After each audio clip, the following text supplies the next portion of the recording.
Bismillahirrahmanirrahim. Assalamualaikum warahmatullahi wabarakatuh. Kami dari kelompok 1 ingin menjelaskan materi mengenai UKL dan UPL. Kelompok 1 sendiri memiliki anggota yang pertama Agus Gumiwati Rahmawati dengan NIM 01, kemudian Safira Alida Maharani dengan NIM 011, lalu Meliana Putri Ayu dengan NIM 024, dan Salma Dwi Putri dengan NIM 034.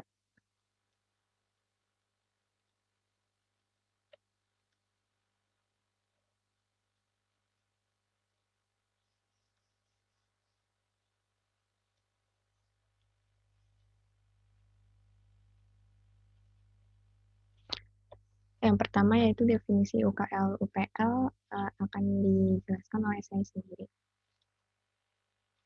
UKL ini singkatannya yaitu upaya pengelolaan lingkungan, sedangkan UPL adalah upaya pemantauan lingkungan, di mana UKL ini merupakan pengelolaan dan pemantauan terhadap usaha dan atau kegiatan yang tidak berdampak penting terhadap lingkungan hidup yang diperlukan bagi proses pengambilan keputusan tentang penyelenggaraan usaha dan atau kegiatan.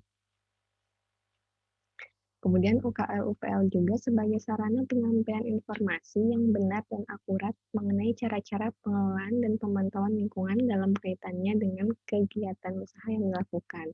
Kemudian UKL-UPL juga merupakan suatu studi yang dilakukan terhadap suatu rencana usaha ataupun kegiatan untuk arahan dalam pengelolaan dan pemantauan lingkungan hidup oleh penanggung jawab usaha.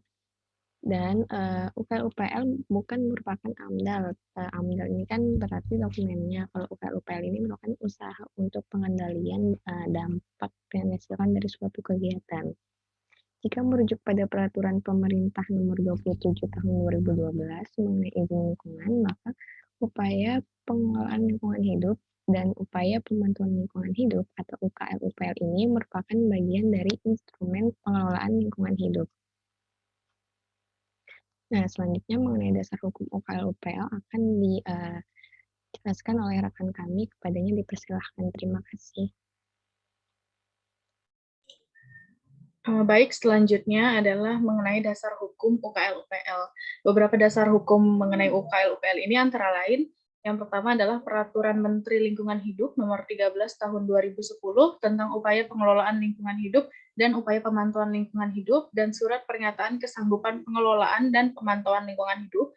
Lalu yang kedua itu adalah Undang-Undang Nomor 23 Tahun 1997 tentang Pengelolaan Lingkungan Hidup. Lalu yang ketiga ada Peraturan Pemerintah Nomor 27 Tahun 1999 tentang AMDAL. Lalu ada Peraturan Pemerintah Nomor 25 Tahun 2000 tentang kewenangan pemerintah dan kewenangan provinsi sebagai daerah otonom. Kemudian selanjutnya ada Keputusan Menteri Lingkungan Hidup Nomor B 1234 Tahun 1999 tentang kegiatan wajib UKL-UPL.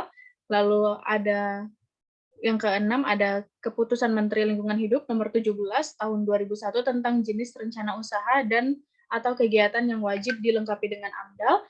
Lalu yang ketujuh ada Keputusan Menteri Lingkungan Hidup Nomor 86 Tahun 2002 tentang pedoman umum pelaksanaan UKL dan UPL. Bisa di next.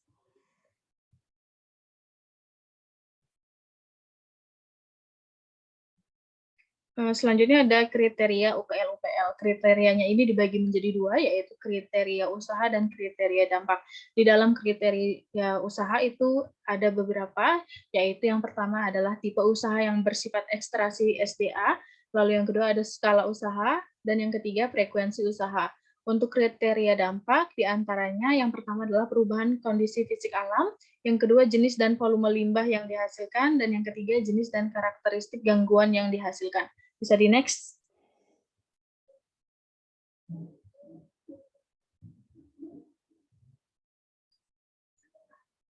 Kemudian di sini ada prosedur rekomendasi UKL dan UPL. Jadi untuk prosedurnya sendiri itu dimulai dengan pemrakarsa mengajukan UKL, UPL atau SPPL, yang kemudian akan dilakukan selanjutnya pemeriksaan UKL, UPL atau SPPL oleh instansi lingkungan hidup yang terkait.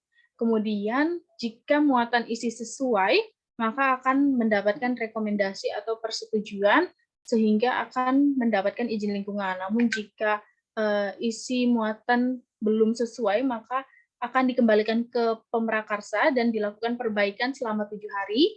Lalu setelah itu akan dikoreksi kembali selama 7 hari, baru akan mendapatkan rekomendasi atau persetujuan dan izin lingkungan. Untuk UKL UPL sendiri itu untuk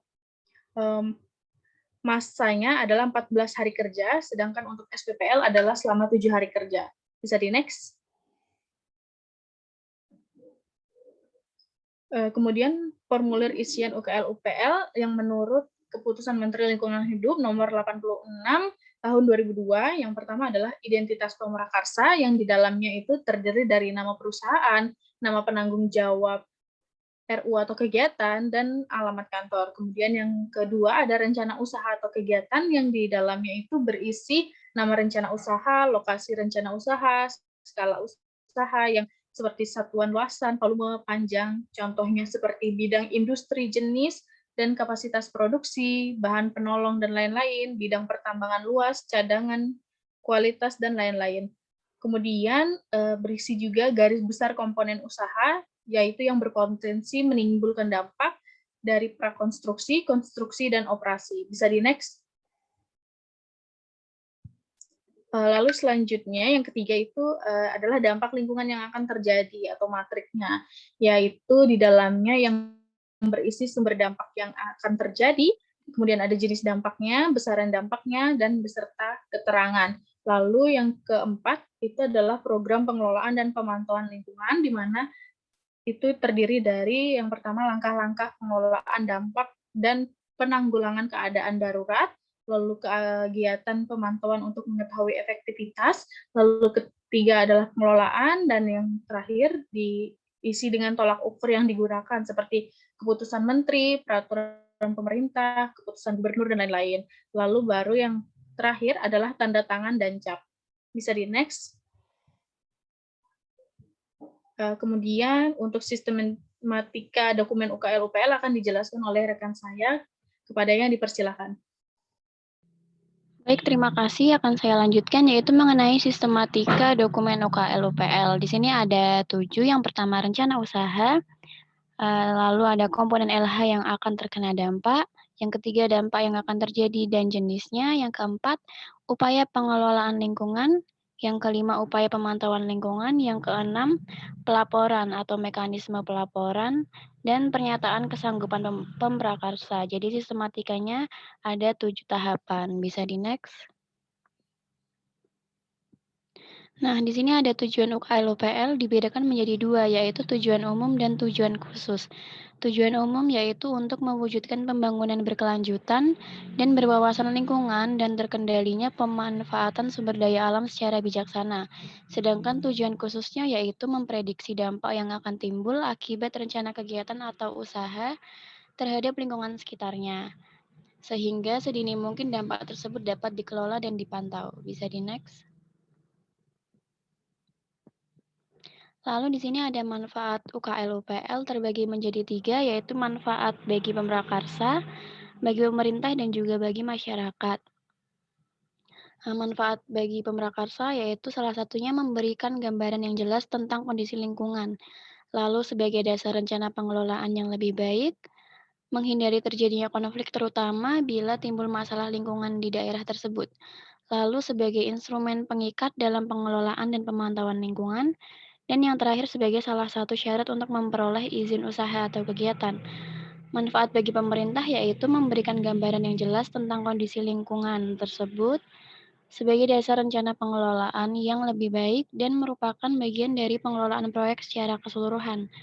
Menghindari terjadinya konflik terutama bila timbul masalah di lingkungan daerah tersebut, dan yang terakhir sebagai instrumen pengikat dalam pengelolaan dan pemantauan lingkungan, dan juga sebagai salah satu syarat untuk memperoleh izin usaha atau kegiatan. Sedangkan bagi masyarakat yaitu sebagai jaminan pengelolaan dampak yang akan ditimbulkan oleh suatu rencana kegiatan usaha, sehingga masyarakat dapat merasa aman, nyaman, dan juga tentram. Bisa di next. Nah, lalu ini ada hal-hal yang perlu diperhatikan dalam penilaian UKL UPL.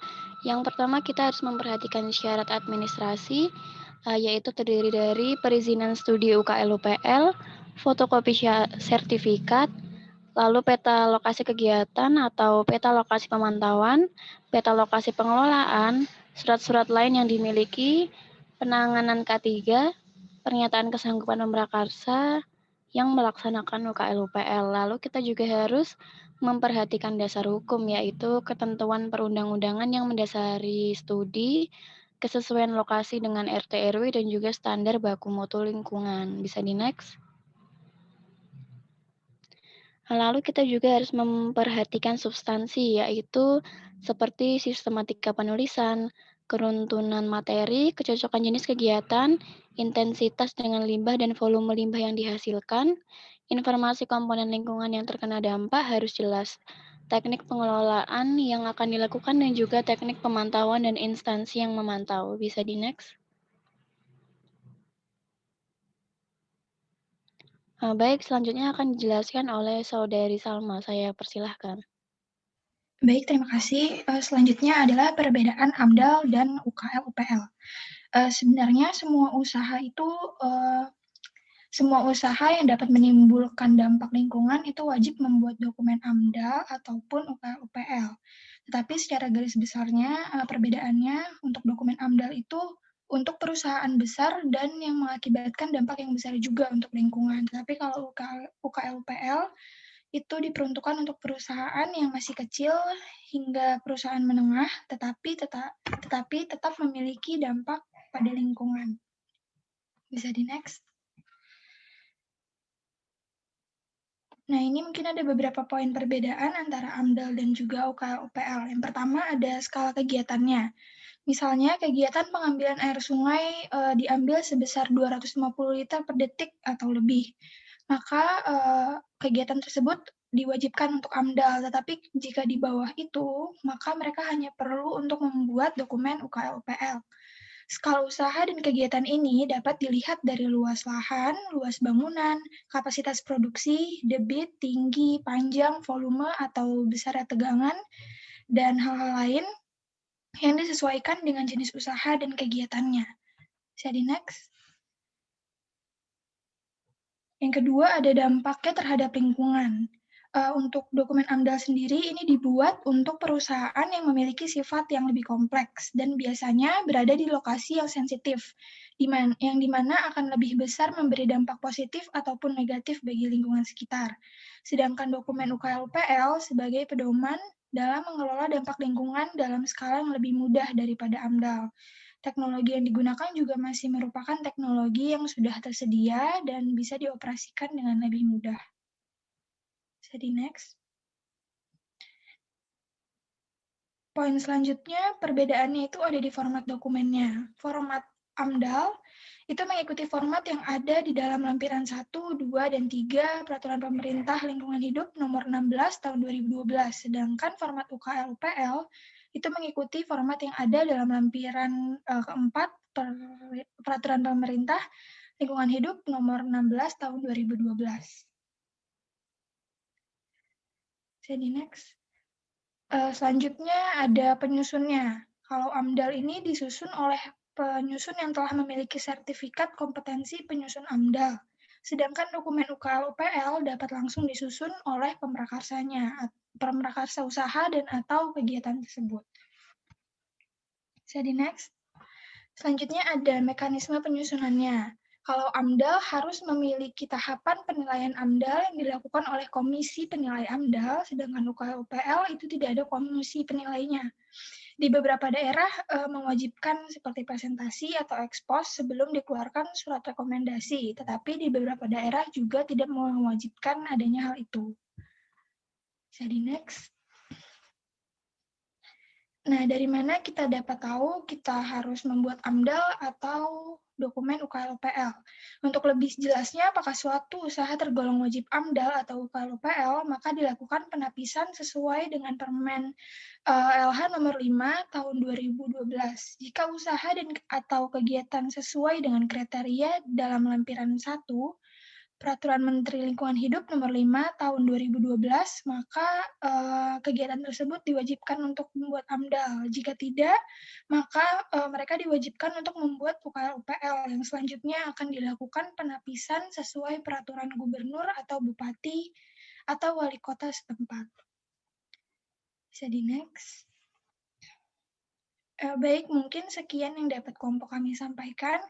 Kurang lebihnya mohon maaf. Wassalamualaikum warahmatullahi wabarakatuh.